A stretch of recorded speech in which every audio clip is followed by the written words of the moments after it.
सांसद सुखदेव भगत इस वक्त हमारे साथ मौजूद है। बातचीत करेंगे, बजट सत्र चल रहा है। पहले तो ये जानेंगे कि विधानसभा आप क्यों आए, क्या सभी से मिलना है या क्षेत्र की कोई समस्या? नहीं, मैं समझता हूँ कि क्योंकि हमारा जो बजट सत्र है केंद्र का वो स्प्लिट हुआ है और फिर 10 तारीख से फिर है ग्रांट पे बहुत सारे डिमांड्स वगैरह जो हमारे हैं। तो मैं समझता हूँ कि जो हमारे लोग हैं झारखंड के, हमारी पार्टी यहाँ पे सत्ता में है, उनसे एक अनौपचारिक बातें होंगी, बहुत सारे इश्यूज हैं, प्रायोरिटी सेक्टर क्या होंगे, तो अनौपचारिक मुलाकात की बात है। और उनसे बातें करने के बाद हम ये चाहते हैं, जैसे अभी बातें आई 1,36,000 करोड़ की बातें और भी मुद्दे हैं, तो इन मुद्दों के साथ हम वहां से अपनी बातों को रख पाएंगे, यही हमारे मकसद है। पहले संसद सत्र में भी ये मुद्दा उठ चुका है। 1,36,000 करोड़ का जो बकाया है, इसको लेकर अपनी बात को खुद पप्पू यादव ने रखा था और सवालों का जवाब भी वो मांग रहे थे। एक बार फिर से यहाँ पर उठ रहा है, लेकिन बीजेपी का कहना है कि हिसाब किताब तो दे ही नहीं रही है सरकार, तो कैसे हम पता लगाए? कहा कि आपको मैं बताऊं, विधानसभा में मैं नाम भी ले रहा हूं, अमित मंडल जी ने प्रश्न किया था,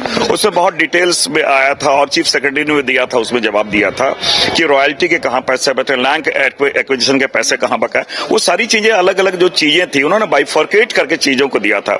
और आज वो 1,36,000 करोड़ 1,42,000 करोड़ रुपए हो गए हैं, मैं आपको बताऊं। और मैंने कहा कि सड़क से लेकर सदन तक जो हमारा झारखंड के लोगों का पैसा है वो सरकार को, केंद्र सरकार को देना होगा। अच्छा, एक आखिरी सवाल रहेगा। मैया समान योजना को लेकर आपने देखा होगा कि सरकार की ओर से ये कहा जा रहा है महत्वाकांक्षी योजना है, लेकिन विधवा वृद्धा पेंशन को रोक दिया गया है। बीजेपी का कहना है कि अगर आप महिलाओं को, जो 18 से 50 वर्ष की महिला है, उसको अगर आप 2,500 दे रहे हैं, तो वृद्धा विधवा पेंशन में क्यों इतनी देर?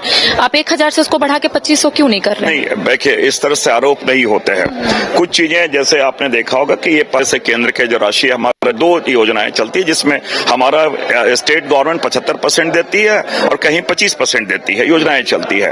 और हमने उससे बढ़ोतरी करते करते 200 से अब 1,000 पे लाए हैं। मैया समान योजना की जहां तक बात है, वो हमने चुनाव में हमने घोषणा की थी, और विशेषकर हमने देखो 18 साल से 25 साल तक है, तो 18 साल से 25 साल में बहुत सारे ऐसे हमारे लोग हैं जो उनके बहुत सारे, मैं समझता हूं कोई स्टूडेंट्स में होंगे, कुछ और भी चीजें हैं, तो इनकी आवश्यकता निश्चित रूप से कहीं न कहीं हमने वो प्रायोरिटी सेक्टर जो बनाया है, तो इनको हमने प्राथमिकता दी है।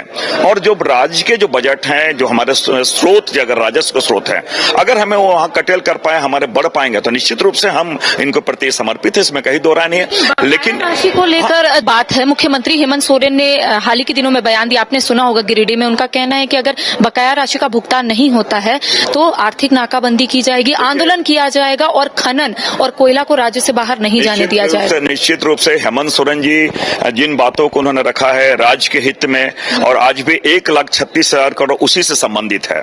और जब आप हमारे बकाये पैसे को नहीं देंगे तो निश्चित रूप से हमें बाध्य होकर एक कदम हमें उठाने पड़ेंगे, क्योंकि हमारे, मैंने कहा, ये हमारे हक के पैसे हैं, यहाँ के राज्य की जनता का पैसा है। देखिए, इस वक्त हमारे साथ सांसद सुखदेव भगत मौजूद थे, जिनका स्पष्ट तौर पर कहना है कि अगर राज्य के पैसे नहीं मिलेंगे तो बाध्य होकर ये लोग आने वाले समय में कोई कदम उठाएंगे। फिलहाल कैमरा सहयोगी राजवल्लभ के साथ करिश्मा सिन्हा, न्यूज़ 22 रांची।